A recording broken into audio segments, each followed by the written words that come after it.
আমরা ট্রাম্প এবং মোদি এই যে যুগলবন্দী, এই যুগলবন্দীকে আমরা দুষছি কেন?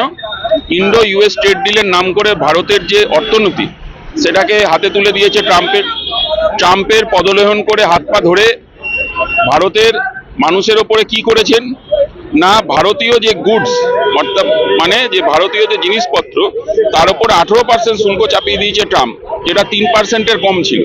$500 বিলিয়ন প্রত্যেক বছরে ট্রেড করতে হবে। ট্রাম্প বলে দিচ্ছে। ট্রাম্প কেন বলে দিচ্ছে, কিসের জন্য বলে দিচ্ছে? এবং ট্রাম্প এই ডিক্টেটরশিপ মোদির হাত ধরে যে চালাতে চাইছে ভারতবর্ষে, এটা সর্বোপরি অন্যায়। রাহুল গান্ধী পার্লামেন্টে বলতে যান, চুপ করে থাকেন, মোদি বলেন না। মানুষ জিজ্ঞেস করেন, চুপ করে থাকেন, বলেন না। প্রেস জিজ্ঞেস করে, মুখ ঘুরিয়ে চলে যান গাড়ির কাজ বন্ধ করে। এবং সব থেকে বড় কথা, আমরা দেখতে পাচ্ছি এমন অবস্থা হয়েছে ওনার এই এপস্টিন ফাইলসের পরে বা অন্য তার সমস্ত ক্ষেত্রে যে অপদার্থতার পরিচয় আমরা দেখতে পাচ্ছি, যে ভারতবাসী হিসেবে ভারতীয়দের অর্থনীতি পড়ছে, কিছু জনের অর্থনীতি বাড়ছে। এই কিছু জনের নেতা হয়ে ভারতবর্ষ উনি ঘুরে বেড়াতে চাইছেন, যেটা অন্যায় বলে আমরা মনে করছি। আচ্ছা, একটা অন্য বিষয়ে প্রশ্ন, সেটা হচ্ছে নির্বাচন কমিশনার মনোজ আগরওয়াল, তিনি আজকে দিল্লি গেছেন এবং আজকে ফুল বেঞ্চ বৈঠক আছে দিল্লিতে এসআইআর নিয়ে মূলত বৈঠক। কি বলবেন বিষয়টা নিয়ে? এসআইআর নিয়ে কতটা বৈঠক আমাদের সংশয় রয়েছে। এসআইআর নিয়ে কতটা বৈঠক খুব সংশয় আছে। এটা এআই মাস্টার ক্লাস করতে উনি গেছেন, তার কারণ নির্বাচন কমিশনটা এআই চালাচ্ছে। এখানে এআই এর মাথাটা কে আছে পদ্ম কমিশনে, সেটা বাংলার মানুষ জানতে চেয়েছে। হিয়ারিং এর নামে হয়রানি চলছে। আর একটা বিষয়, সেটা হচ্ছে আজকে সুপ্রিম কোর্ট নির্দেশ দিয়েছে যে 8,000-এর বেশি কর্মী নিয়োগ করতে হবে নির্বাচন কমিশনে। কি বলবেন? বিকেল 5টার ভেতরে 8,505টা গ্রুপ বি অফিসারকে রিপোর্ট করতে বলা হয়েছে। অনেক ইয়ারকেও সরে যেতে হতে পারে। দেখুন, নির্বাচন কমিশন বলবে, নির্বাচন কমিশন গুছিয়ে নামেনি। আমরা তো প্রথম দিন থেকে বলছি হেস্টি এসআইআর, টেস্টি এসআইআর।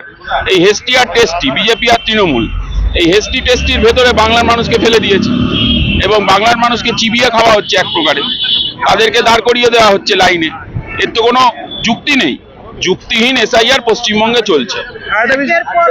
নতুন দল তৈরি হচ্ছে, কিন্তু সাধারণ মানুষের কোনো কথা নেই, শুধু দলই তৈরি হচ্ছে ভোট কাটার জন্য।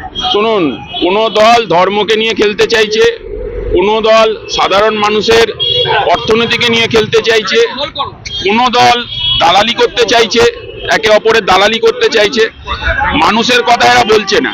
মানুষের কথা কংগ্রেস বলছে, ওই জন্য দাঁড়িয়ে প্রত্যেকদিন কংগ্রেস আন্দোলন করে, মানুষের আওয়াজ হয়ে, কণ্ঠস্বর হয়ে কথা বলে।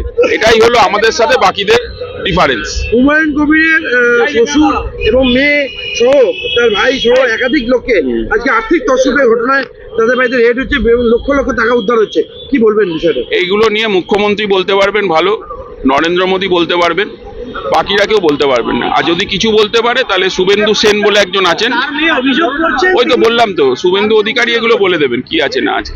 আর একটা বিষয়, সেটা হচ্ছে গড়িয়াহাটে গতকাল আমরা দেখেছি বিপুল অস্ত্র উদ্ধার হয়েছে বাস থেকে। এই গড়িয়াহাটে কলকাতা, দক্ষিণ কলকাতায় একটা প্রাণ কেন্দ্র, সেখান থেকে এত অস্ত্র উদ্ধার। দেখুন, আমরা দক্ষিণ কলকাতা বাসী হিসেবে, নিশ্চয়ই সভাপতি এই বিষয়টা বলেওছেন, আমরা খুব উদ্বিগ্ন। দক্ষিণ কলকাতায় বোমা গুলি, রাসবিহারী কেন্দ্রে 90 নম্বর ওয়ার্ডে বোমা গুলি উদ্ধার হচ্ছে। কোথা থেকে এত অস্ত্র আসছে দক্ষিণ কলকাতায়? আমরা ইনসিকিউর ফিল করছি। পুলিশ অ্যাডমিনিস্ট্রেশনের থেকেও নাকি শুনছি তাদের কাছে ভালো ভালো অস্ত্র আছে। হয় পুলিশকে ভালো অস্ত্র দেওয়া হোক এবং তাদের হাত পা খুলে যাতে কাজ করতে পারে তার ব্যবস্থা করা হোক।